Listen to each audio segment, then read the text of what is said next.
Welcome to Earthenkind Quests. My name is Mike. In this episode of Nemesis Battles, 3 characters fight against each other in a freestyle combat arena belonging to an arch-fiend.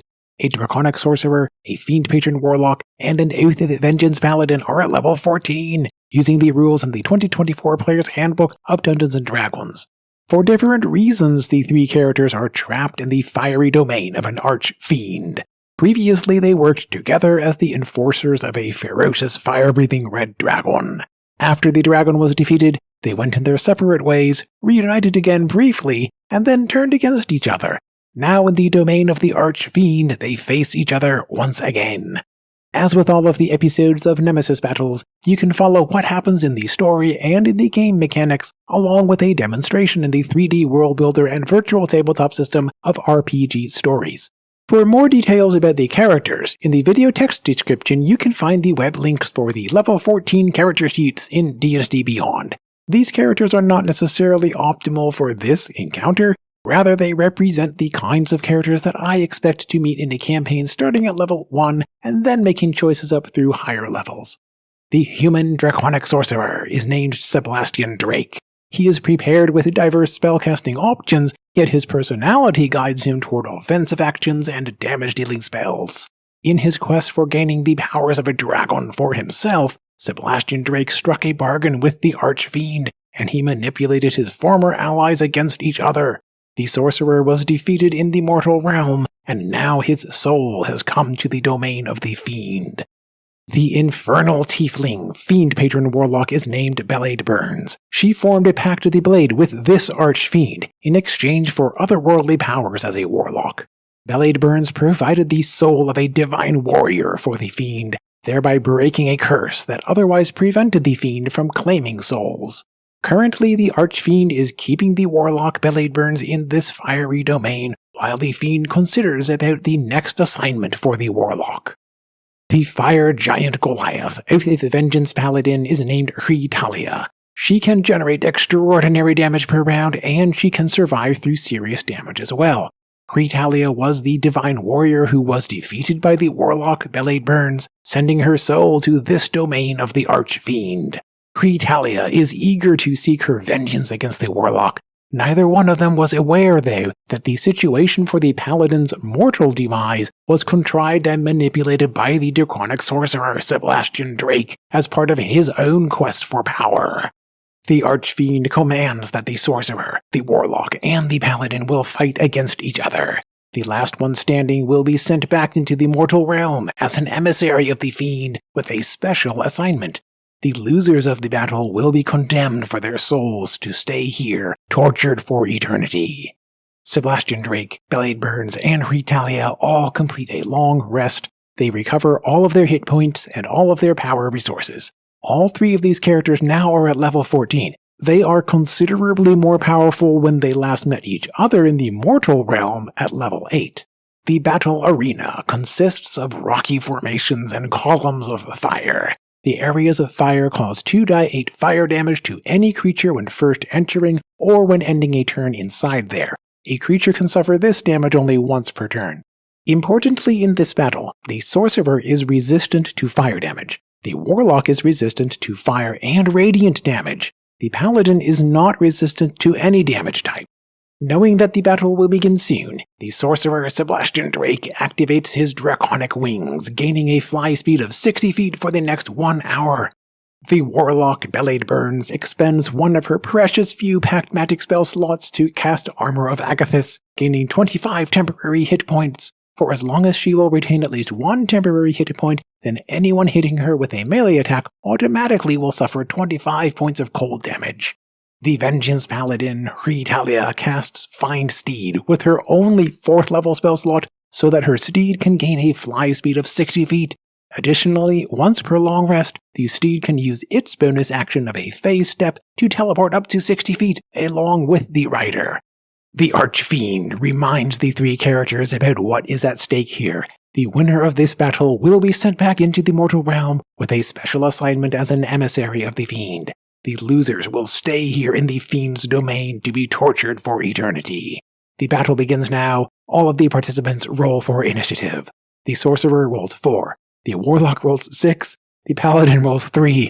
The Warlock will act first, followed by the Sorcerer and then the Paladin. The Paladin's otherworldly steed will act during the Paladin's turn as a controlled mount. In round 1, the Fiend Warlock Blade Burns expects that the Paladin will target her with weapon attacks seeking revenge. The Warlock considers how to find a safe position within the battlefield. The Paladin could reach her almost anywhere given the mobility and speed of the flying otherworldly steed. The Warlock uses her Mystic Arcana feature to cast Summon Fiend as a 6th level spell. The Fiendish Spirit appears with the Devil option with armor class of 18, only 40 hit points, a fly speed of 60 feet, Devil's Sight to see in darkness, and 3 fiery strikes that could be either melee or ranged attacks. The Fiendish Spirit will act immediately after the Warlock. For now though, Blade Burns continues with her turn. As a bonus action, she casts Jump on herself without using a spell slot and instead using her Warlock invocation of an otherworldly leap. The Jump spell allows to use 10 feet of movement to jump 30 feet once per turn. With this extra mobility, Blade Burns moves up onto one of the nearby rock formations. She commands the Fiendish Spirit to attack the Paladin's otherworldly steed, aiming to eliminate the Paladin's mobility. The Fiendish Spirit makes its 3 fiery strikes at the otherworldly steed. The first attack roll of 28 hits against the steed's armor class of 14. It produces 17 fire damage. The second fiery strike rolls 24, hitting the steed and causing 14 fire damage. One more hit could destroy the otherworldly steed. The third attack roll hits, and it delivers 20 fire damage. The Paladin's otherworldly steed falls to 0 hit points. It vanishes. The Draconic Sorcerer, Sebastian Drake, begins his turn with a bonus action to start his innate sorcery. This feature grants advantage on the Sorcerer's spell attack rolls, and it grants a bonus of +1 to the saving throw difficulty class of the Sorcerer's spellcasting. Sebastian Drake uses his draconic wings to fly upward 30 feet and backward another 30 feet. As his action, the Sorcerer casts Summon Dragon with his only 7th level spell slot. He summons the Draconic Spirit with an armor class of 21, a total of 70 hit points, a fly speed of 60 feet, a cold breath weapon, and resistance to cold damage. During each of its turns, the Draconic Spirit can make 3 rend attacks with a reach of 10 feet, and it can use its cold breath weapon in a cone of 30 feet. The Draconic Spirit shares the Sorcerer's initiative count, and it acts immediately after the Sorcerer. Sebastian Drake commands the Draconic Spirit to attack the Warlock. The summoned dragon flies toward the Warlock, preparing to make its 3 rend attacks with a reach of 10 feet. The Draconic Spirit deliberately stays outside the 5-foot reach of the Warlock's pact with the blade weapon attacks. The first rend attack rolls a natural 1, automatically missing the target. The second rend attack roll is 25, hitting against the Warlock's armor class of 13. It causes 14 piercing damage. The armor of Agathis automatically produces 25 cold damage to the summoned dragon, reduced by half with the cold resistance. The third rend attack roll is 14, hitting the target. It causes 13 piercing damage. The automatic 25 cold damage of the armor of Agathis is resisted down to half again. At this point, the armor of Agathis has been depleted and the spell ends. After each instance of damage, the Warlock should have attempted Constitution saving throws in order to concentrate on her Summoned Fiend spell. She rolls for both saving throws now. With results of 21 and 10, the concentration is sustained. The Draconic Spirit releases its cold breath weapon in a 30-foot cone, generating 6 cold damage. The Warlock rolls a dexterity saving throw. With a result of 7, she sustains the full damage. Blade Burns rolls another Constitution saving throw to concentrate on the Summoned Fiend. A result of 21 succeeds. The Fiendish Spirit persists. The Oath of Vengeance Paladin, Ritalia, strides toward the Warlock, eager to seek her revenge against her former ally who defeated her and sent her soul into this domain of the Archfiend. Without her otherworldly steed, the Paladin cannot reach within melee contact as she would have preferred. Instead, she can approach close enough to throw a javelin. As a bonus action, Ritalia casts Divine Favor. Using a 1st level spell slot, the spell grants an extra 1d4 of radiant damage for all the Paladin's weapon attacks. Importantly, this spell does not require concentration. As an interaction with an object, the Paladin stows away her pike. As part of the attack action, she draws out a javelin to throw it at the Warlock. Additionally, as part of the attack action, Ritalia uses her Channel Divinity feature to start her Vow of Enmity, targeting the Warlock. She gains advantage on all of her attack rolls against the Warlock during the next 1 minute. With advantage, the first javelin attack roll is 23, hitting against the Warlock's armor class of 13. The javelin produces 9 piercing damage. The successful hit brings 1 radiant damage for the Paladin's radiant strike and another 1 radiant damage for the divine favor spell. The Warlock's resistance to radiant damage does not reduce lower than 1 point each. Retalia applies her Fire's Burn feature to add 3 fire damage, reduced down to 1 with the Warlock's fire resistance. The slow weapon mastery of the javelin reduces the Warlock's speed by 10 feet. With the damage of the attack, the Warlock needs to roll a Constitution saving throw to concentrate on her summoned fiendish spirit. A result of 22 succeeds. Additionally, after sustaining the damage, Belade Burns uses her reaction to cast Hellish Rebuke at the Paladin, using her Infernal Tiefling spellcasting and not using a spell slot. The Hellish Rebuke causes only 2 fire damage. The Paladin rolls a dexterity saving throw, a result of 10 fails, and the Paladin suffers the full amount of the damage. Retalia draws another javelin to throw at the Warlock. With the Vow of Enmity, the advantage attack roll is 17, hitting the target and causing 6 piercing damage. The Divine Favor adds 3 radiant damage, resisted down to 1 point. The Radiant Strikes adds another 6 radiant damage, resisted down to 3 points. The Fire's Burn adds 8 fire damage, reduced down to 4 with the fire resistance. The slow weapon mastery of the javelin cannot apply a second time to the same target during this turn. The Warlock rolls another Constitution saving throw to concentrate on her summoned fiend spell. A result of 15 is more than sufficient to maintain the concentration.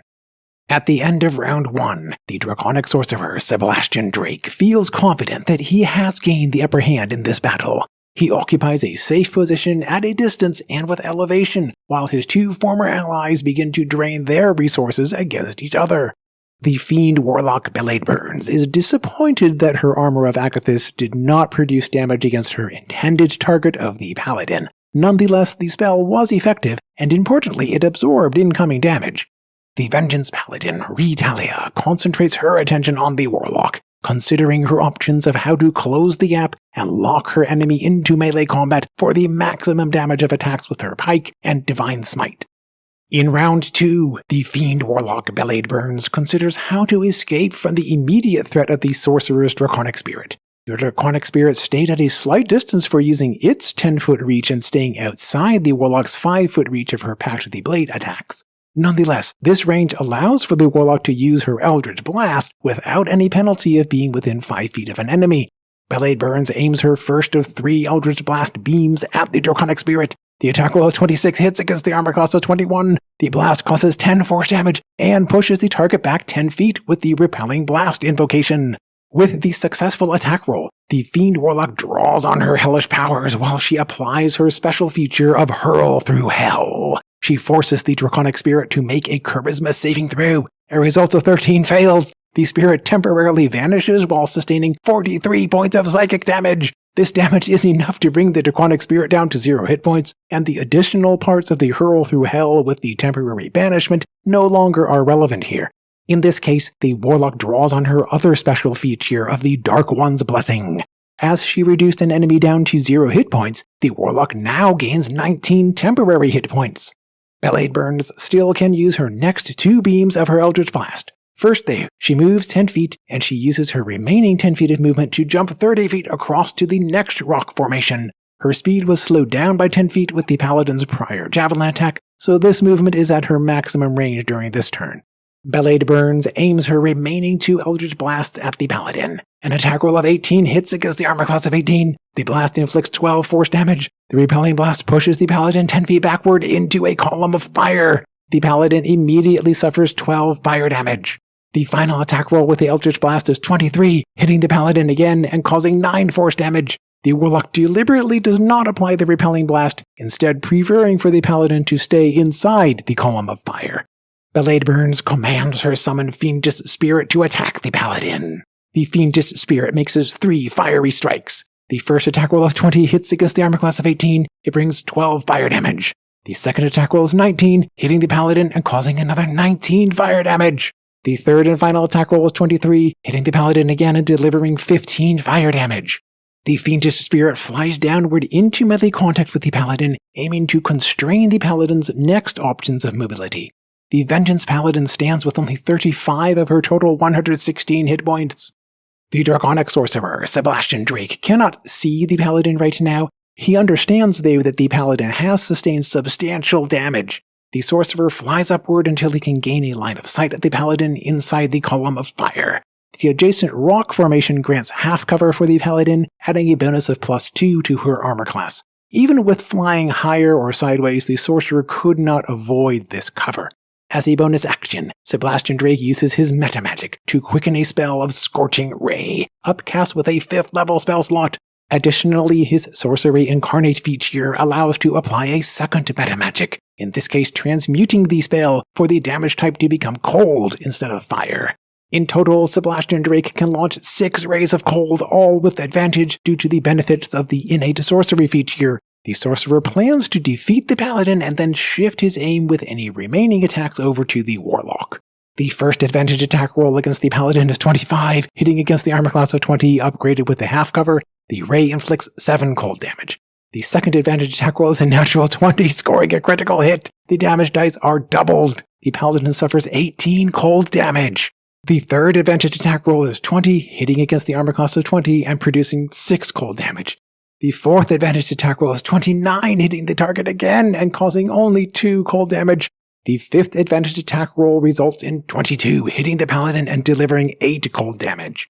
The Oath of Vengeance Paladin, Ritalia, falls with 0 hit points. She is unconscious and incapacitated. During her next turns, she will begin with her death saving throws. Sebastian Drake shifts his aim over to the Warlock. He makes his 6th and final advantage attack roll with the Scorching Ray. A result of 28 hits against the armor class of 13. It causes 8 cold damage against the Warlock's recently acquired temporary hit points.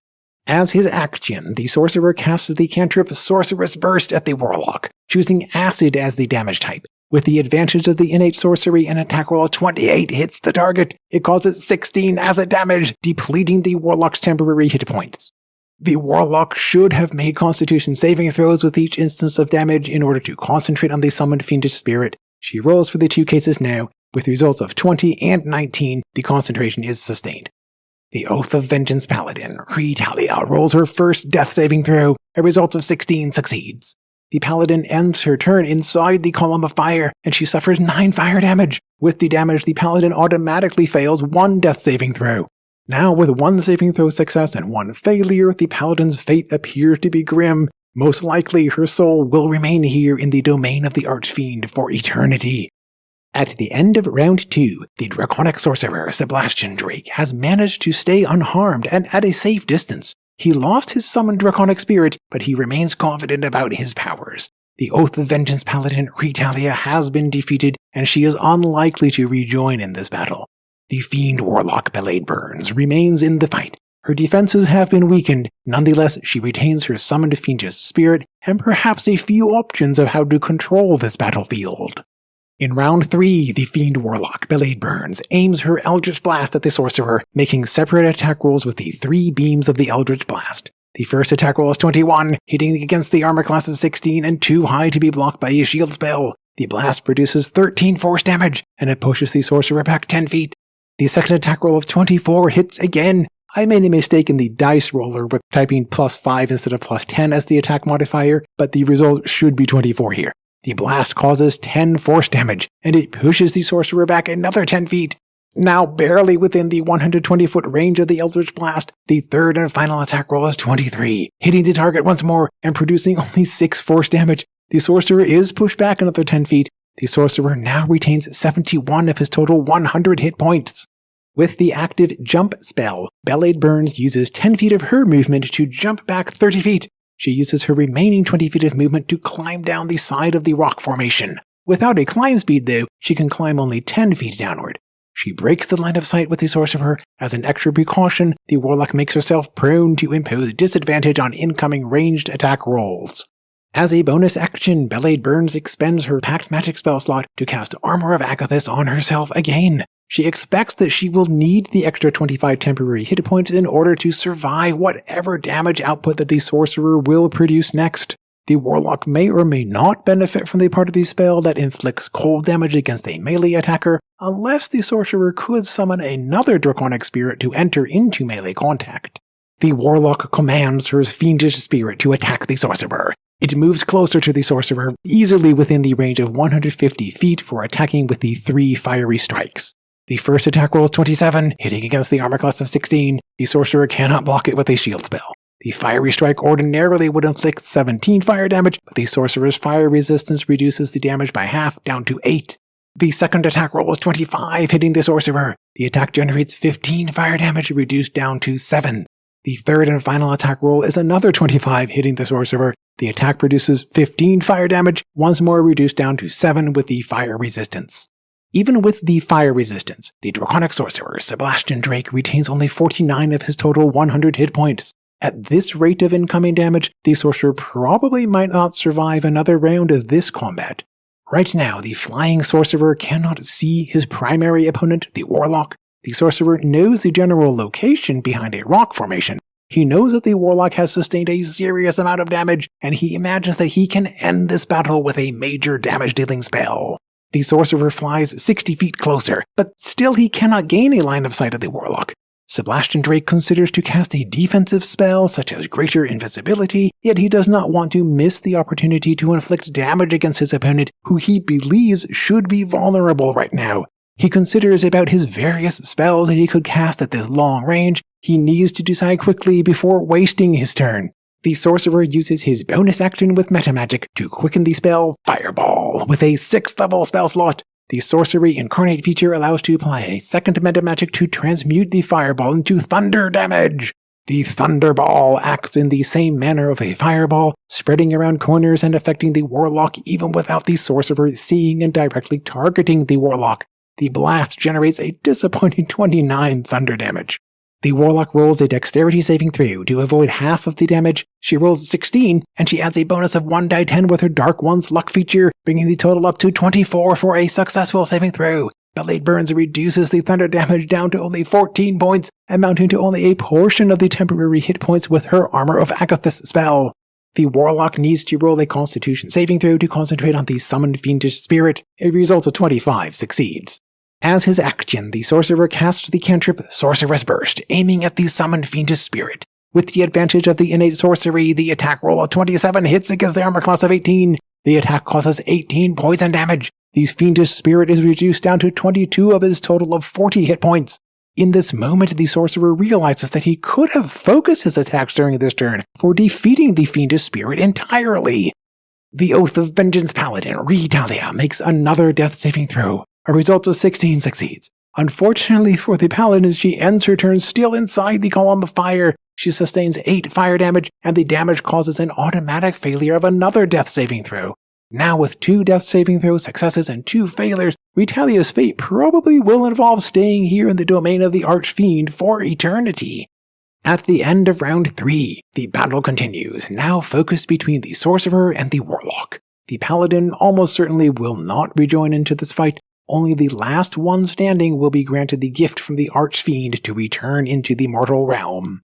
The draconic sorcerer, Sebastian Drake, already expended his highest levels of spell slots, yet he retains plenty of other powerful spellcasting. So far, though, he has not done much defensively to protect himself. Moreover, he has not adjusted well with the changing conditions of the battlefield.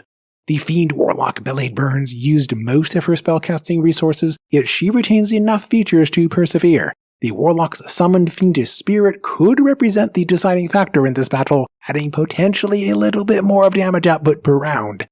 In round 4, the Fiend Warlock Blade Burns uses half of her 30 feet of movement to stand up from the prone condition. With her active jump spell, she uses another 10 feet of her movement to leap upward to the top of the rock formation. Blade Burns is standing with a clear line of sight of the sorcerer. She uses her final 5 feet of movement to step forward, now certainly within the 120-foot range to launch her 3 Eldritch Blasts at the sorcerer. In this case, though, the Warlock will not apply the repelling blast to push the sorcerer back farther away and potentially beyond the range of the Eldritch Blast. The first Eldritch Blast attack roll is 26, hitting against the armor class of 16 and too high to be blocked by a shield spell. The blast causes 14 force damage. The second attack roll is 20. The sorcerer uses his reaction to cast a shield spell, boosting his armor class up to 21 and blocking this instance of the Eldritch Blast. The third and final Eldritch Blast attack roll is 26, hitting the sorcerer once more. The blast produces 10 force damage. The sorcerer is weakening now with only 25 of his total 100 hit points.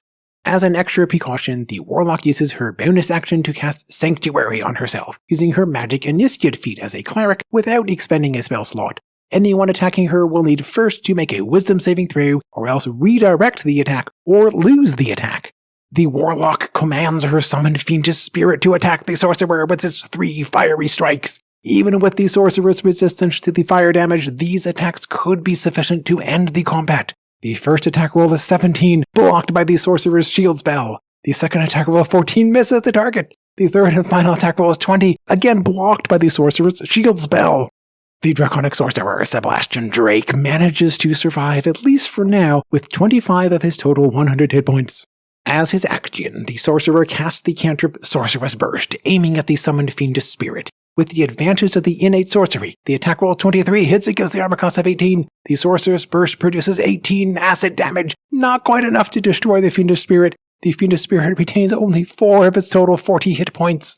Sebastian Drake considers about flying behind the cover of a rock formation, but he knows that both the Warlock and the summoned fiendish spirit easily can move to target him again or prepare their actions to attack whenever the sorcerer next will become visible. As a bonus action, Sebastian Drake uses Metamagic to quicken a spell. He casts Summon Dragon once again, but this time is with a 5th level spell slot. The sorcerer can see that the Warlock is protected with the armor of Agathis that could produce cold damage. In this case, the draconic spirit is summoned with the same cold damage affinity as the prior casting, but this draconic spirit is less powerful overall. It comes with an armor class of 19, only 50 hit points, the same fly speed of 60 feet, only 2 rend attacks that produce slightly less damage each, and the same 30-foot cone of breath weapon. The sorcerer commands the draconic spirit to attack the Warlock. The draconic spirit flies to his maximum 60 feet into melee contact with the Warlock. This time the draconic spirit moves within 5 feet of the Warlock instead of how the previous summoned dragon stayed at the 10-foot range of the rend attacks. With each attempt to attack, the draconic spirit first must roll a wisdom saving throw to penetrate through the Warlock's sanctuary spell. For the first rend attack, the wisdom saving throw of 21 allows for the attack to proceed. The first rend attack roll is 16, hitting against the Warlock armor class of 13. The rend inflicts 14 piercing damage. The armor of Agathis automatically generates 25 cold damage to the draconic spirit, resisted down to 12. The armor of Agathis now is depleted. The Warlock begins to lose some of her own hit points. Before the second attack, the draconic spirit rolls another wisdom saving throw to overcome the sanctuary spell. A result of 19 succeeds. The second rend attack roll is 27, hitting the Warlock again and producing the maximum 15 piercing damage.